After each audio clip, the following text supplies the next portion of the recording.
Hi, everyone. It's me, Tim.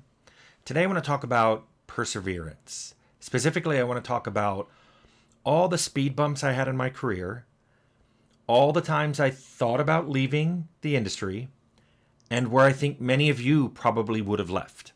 And I wanted to make this positive because I wanted to point out I did persevere. But several times in on this channel, people have said, "Hey, you had a great career," and I'm like, there were some speed bumps. And also recently, I talked to someone who'd been in the industry as long as I have, and we were both amazed that there were always times where it's like, well, I guess this is the end. I guess this is where my career ends, and then it didn't. So I'm going to go over some times where I think that happened, and just talk about like what was going on in my head. So my first job was at Pegasus Software, which changed its name to Cybron, making Grand Slam Bridge. And I started there in high school. And when I went to college, they kept having me come back over the summers, but it shipped in 1986. And so the following summer, I didn't have a job. And I had lined something up doing a compiler code, and then that fell through, and that was my mom said, don't work, just take a summer off before you go to grad school. And then of course I went to grad school, and I started working on my PhD, and I did get my master's, but I eventually walked away from my PhD. And this is where I think a lot of people would have once they left the industry not tried so hard to get back in. And it is, in some ways, it's harder to get back in the industry if you've never been in it. If you've left for a while, it's kind of hard to get back in. But also there's the whole sunk cost notion of, well, you've already spent, depending on how you look at it, I either spent 4 years on a PhD or I spent 2 years on the master and another 2 years on the PhD. But a lot of people would be like, oh, you've already spent all this time on the PhD, you should just keep going. So there was a lot of encouragement not to go back in the game industry or even stay in the game industry, since I'd been doing a lot of LP Mud game coding on my own. So I overcame that and I went to work at Interplay. But then a number of things happened at Interplay that I think made me wonder if this was for me, but also made me think, I bet you a lot of people would have left the business at this point.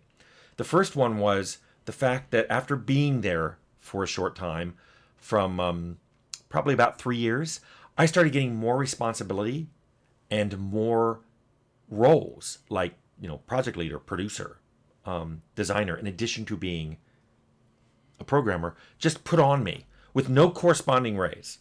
I got, I think, COLA raises, cost of living adjustments. But there was no, like, when my producer had too many SKUs and the executive producer said, Tim, you're just going to have to be the producer on what would turn into be Fallout, there was no raise. There was no additional money. There wasn't even a, hey, let's revisit this in a few months and see how you're handling the additional duties. When I asked him what was going on, I said, well, what's happening here? Because I feel like you're giving me extra roles and no extra money. He said, oh, that's how it works here. And he literally said, it's pretend you're in a pool. We're just going to keep throwing you stuff to see how much it takes to make you sink. And then I said, and then you throw in a life preserver, right? And he just went, I bet you a lot of you, especially these days, would have been, time out, I'm bouncing. But maybe not. I did talk about, in a video called The First Time Fallout Was Almost Canceled, about a time I almost did walk away. And that was when I had found a house I wanted to buy, and I had saved up 20% for a down payment by not eating out, not buying a new car, not doing a lot of things that all my other friends were doing. I had friends who were eating out every meal. They bought a new car every year or every other year.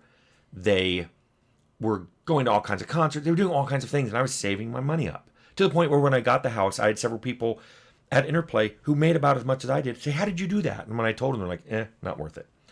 But to make a long story short, I liked the house. I talked to their mortgage person, and they just basically laughed at me and said there is no way that you can get a mortgage here or anywhere.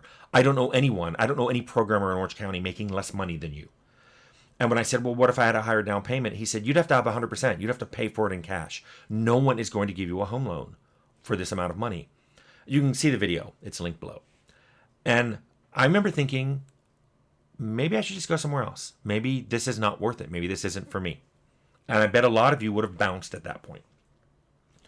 Now, another thing that was just for me personally was homophobia. I have a video about being gay, a gay game developer. It's linked below. By the way, I did one video about that, and so many people were like, oh God, stop talking about it. One video out of now 300. That means 99.7% of my videos have nothing to do with me being gay, which was a huge part of my early game career and my current game career. But people are like, oh, just stop talking about it. It's not a big deal. And then I'm like, I had a death threat, a credible death threat, a death threat that Facebook had to take seriously, a death threat that made me shut off my social media accounts. People are like, okay, whatever. Homophobia was there. You can deny it, or I bet a lot of you already stopped watching the video, but it was there. There's a video below. I think a number of gay game developers would have bounced at one of those things as well when they realized just how homophobic the entire industry was. And even people who weren't homophobic, there were no real allies. You didn't feel supported. You may not have felt attacked, but you really didn't feel supported. So, and then let's go into crunch. I didn't really have any crunch at my first game company. Wow, Interplay was crunch central. It was crunch in all my games before Fallout, and I perpetuated it in Fallout, mainly because everybody who worked on it, they really wanted it to be such a good game that people were coming in on weekends and staying late. I didn't necessarily ask people to do that, but I did support it. At Troika, same thing, literally because we couldn't afford more people. The budget was fixed. There was no more getting blood from that stone, so we all did as much as we could. Carbine also had crunch, less than I'd ever had at Interplay and at Troika, but there was still crunch. Obsidian, the least amount of crunch I've ever had in my career, well, short of Pegasus Cybron, which had none, but very little. And what it was managed. It was like, okay, we're trying to wrap up the game. These things aren't working. They either have to be removed, which takes work, or finished, which takes work. And we did that. And we were fed, and people stayed late, and all the non-salaried people made overtime. But crunch existed. I am positive, given today's anti-crunch mentality, that everyone would have bounced at that point. That expresses that. You would have not, and I don't know where you would have gone.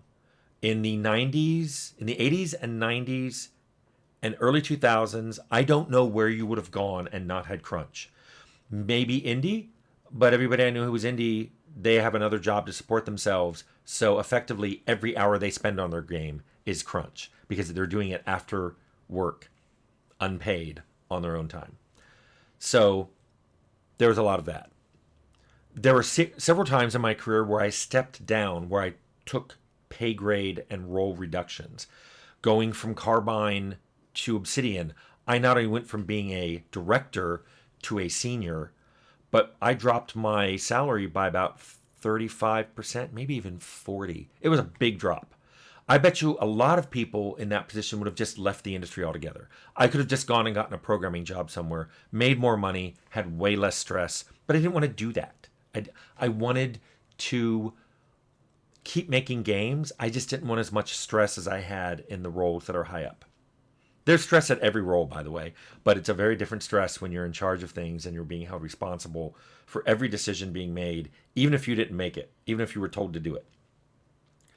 Another thing, which most of you haven't been affected by yet, but hit me when I left Carbine and looked for other jobs, was ageism. I have a whole video about it below. It's called Ageism in the Game Industry. There were several jobs I went to where there were comments made, sometimes jokingly about, "Oh, you're older than my dad," or "Wow, I'm the age now you were when you made Fallout." Things that, like, I'm like, okay, I don't know what that has to do with the job, but okay. I bet you a lot of people would have just stepped down at that point. In many ways, the game industry is a young person's game, especially if you're a developer. If you haven't moved into management and production or, administration, you do feel a bit. You look around, you're like, I don't see anybody else with gray hair on this team. So there's a bit of ageism. Now, I think that's all the times I thought about stepping out.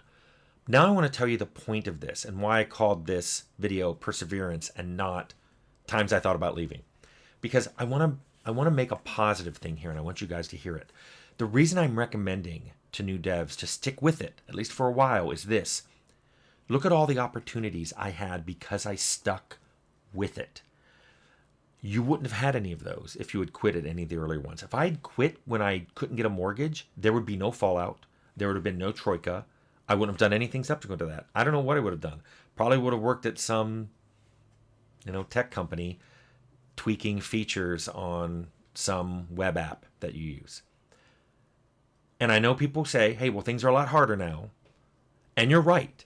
I'm not going to dismiss that. What you also have to understand and acknowledge is in many ways, things are easier now.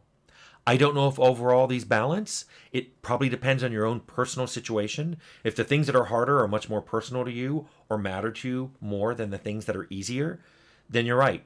It's harder for you.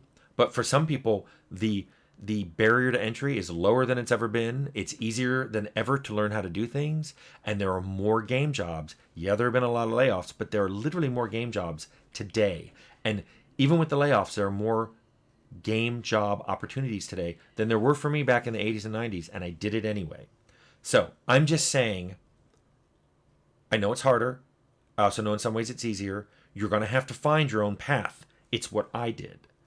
I'm just trying to give you some examples of where I didn't give up. And because of that, I made some pretty cool games. And I hope you can get the same opportunities. So, perseverance.